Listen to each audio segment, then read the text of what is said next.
বাংলাদেশের মানুষ আজকের দিন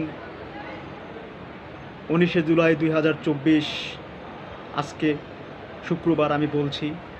গতকাল 18 তারিখ, তার আগের দিন 17, তার আগের দিন 16, এই কয়েকদিন ধরে বাংলাদেশে বিশেষ করে ঢাকাতে গণহত্যা চলছে। আজকে 19শে জুলাই, আজকের অবস্থা যে এত ভয়াবহ, সাধারণ শিক্ষার্থীদেরকে তো হত্যা করছে, এখন দেখি সাধারণ মানুষকে পর্যন্ত হত্যা করছে, নির্বিচারে গুলি করে হত্যা করছে। আরে পুলিশ, বিজিবি, তোমরা এভাবে মানুষ হত্যা করতে পারো? তোমাদেরকে একটা কোন আইন স্বীকৃতি দিয়েছে নিরস্ত্র অসহায় মানুষগুলোকে, নিরস্ত্র মানুষগুলোকে নির্বিচারে গুলি করে হত্যা করা? পুলিশ সরকারের আনুকূল্য পাওয়ার জন্য করে, সরকারের দৃষ্টি আকর্ষণ করার জন্য করে তারা মানুষের বুকে গুলি চালায়, একটু দ্বিধা করে না। আরে বেটারা, শিক্ষা নেই তোদের। কয়েকজন তো এই যে ইস্ট ওয়েস্ট ইউনিভার্সিটিতে বন্ধ করছিল ছাত্ররা, তারা তোদেরকে হত্যা করতে পারতো না? পারতো, কিন্তু তারা মানবতা দেখিয়ে তোদেরকে ছেড়ে দিয়েছিল। আর তোরা সরকারের দাসত্ব গোলামি করতে যে আইনকে নির্বিচারে মানুষ হত্যা করছিস, গুলি করে মানুষ হত্যা করছিস জন শৃঙ্খলা নিরাপত্তার নামে। আশ্চর্য ভাই। ঢাকায় গণহত্যা চলছে ভাই, ঢাকাবাসীকে বাঁচান। গণহত্যা চলছে ঢাকায়, গণহত্যা চলছে। বোঝাবার মতো নয় কি ভয়াবহ পরিস্থিতি। চতুর্দিকে ভুতুরে পরিবেশ, আতঙ্ক সৃষ্টি হয়েছে। ঢাকায় গণহত্যা চলছে, ঢাকায় গণহত্যা চলছে। কত মানুষ যে মারা গেছে, ঢাকায় গণহত্যা চলছে ভাই, ঢাকায় গণহত্যা চলছে। বাঁচান। বহির্বিশ্বকে দৃষ্টি আকর্ষণ করছি, দেশের মানুষকে বলছি সবাই রাজপথে নেমে আসুন। বহির্বিশ্বকে বলছি তোমরা বাংলাদেশের মানুষকে বাঁচাও। দেশের মানুষকে বলছি রাজপথে আসো, স্বৈরাচারের পতন ঘটিয়ে এই কলঙ্কিত অধ্যায়কে সমাপ্ত করো। মানুষের জীবন এতই ঠুনকো, একটা ছাত্র জীবন, একটা বাচ্চাকে মানুষ মান করতে পিতামাতার কত কষ্ট, তাকে নিয়ে কত স্বপ্ন, তার পিছনে কত খরচা। তাকে ব্র্যাক বিশ্ববিদ্যালয়, নর্থ সাউথ বিশ্ববিদ্যালয়ে ভর্তি করে দিয়েছে, কত লক্ষ লক্ষ টাকা খরচা। তাকে নিয়ে কত স্বপ্ন, একটা সন্তানকে ছোট থেকে বড় করে কী যে কষ্ট আর কিছু স্বপ্ন, একটা বুলেটের আঘাতে সেগুলো শেষ করে দিলা। এটাই তোমার চাকরি? এটাই তোমার মানবতা? পুলিশ, বিজিবি, সি সি সি সি সি। আল্লাহ তোমাদের বিচার করে। হে আল্লাহ, এদের প্রতি গজব নাজিল করো, এদের প্রতি গজব নাজিল করো। এই খুনিদেরকে এই দুনিয়াতে তুমি কঠিন শাস্তি দেওয়া। হে মহান প্রতিপালক, হে মহান আল্লাহ, খুনিদেরকে, যারা নির্বিচারে মানুষকে হত্যা করেছে, যারা গণহত্যা করলো, গণহত্যা চালাচ্ছে, এদেরকে তুমি কঠিন বিচার করবে মাবুদ। যারা গুলি করে মানুষ হত্যা করছে, এদেরকে মরণের আগে ভয়ঙ্কর শাস্তি দিয়ে পৃথিবী থেকে বিদায় করবে এবং জাহান্নামে এদেরকে চালাবে। আল্লাহ, আল্লাহ, হে মহান আল্লাহ, কি চলছে আল্লাহ দেশে? হে ভয়াবহতা, আমি কি করে বুঝাই মানুষকে?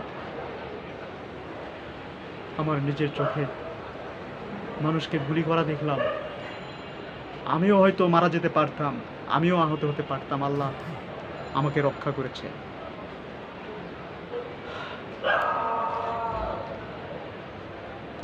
আমি আবার আন্দোলনে যাব, থাকেন। হয়তো আপনাদের সাথে আমার এটা শেষ কথাও হতে পারে। বিদায় দেন।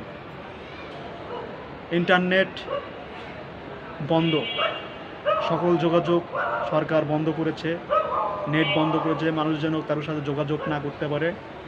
এবং স্মার্টফোনে আড়ি পেতেছে, মানুষ যদি সিম দিয়ে ফোনের মাধ্যমে কথা বলে, এদেরকে আড়ি পেতেছে এবং নেটগুলো বন্ধ করে দিয়েছে।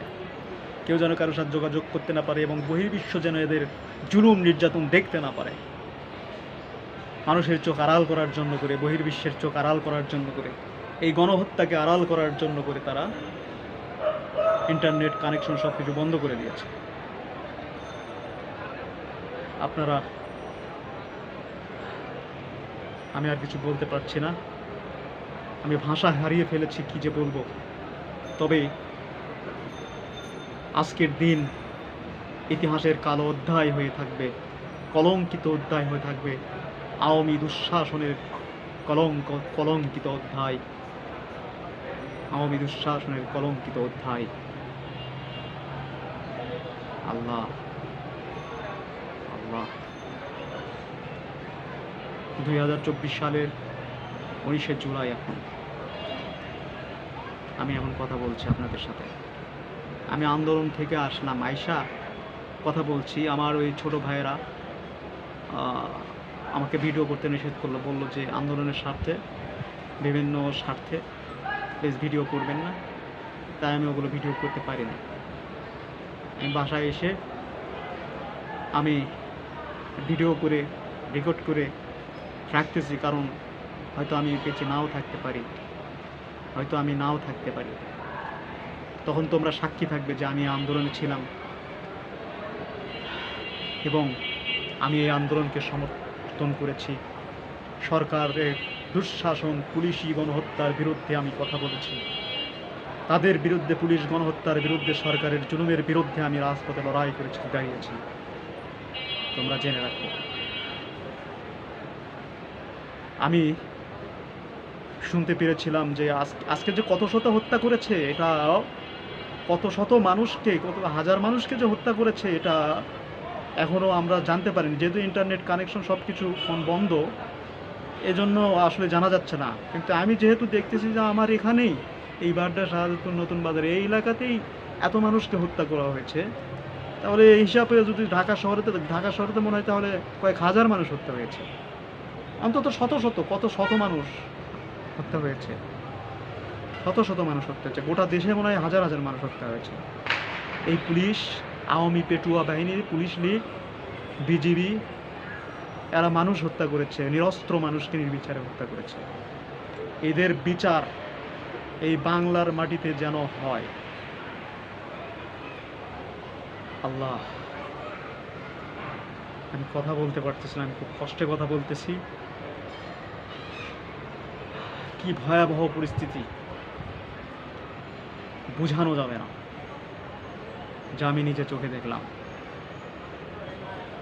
আজকে গতকাল মারা গিয়ে আমি হত্যাকাণ্ডের শিকার হয়েছে, পুলিশি হত্যাকাণ্ড, আওয়ামী লীগ, যুবলীগ, ছাত্রলীগের দ্বারা হত্যাকাণ্ডের শিকার হয়েছে আমি শুনেছিলাম 47 জন, তার কিছু কম অথবা 47 জন।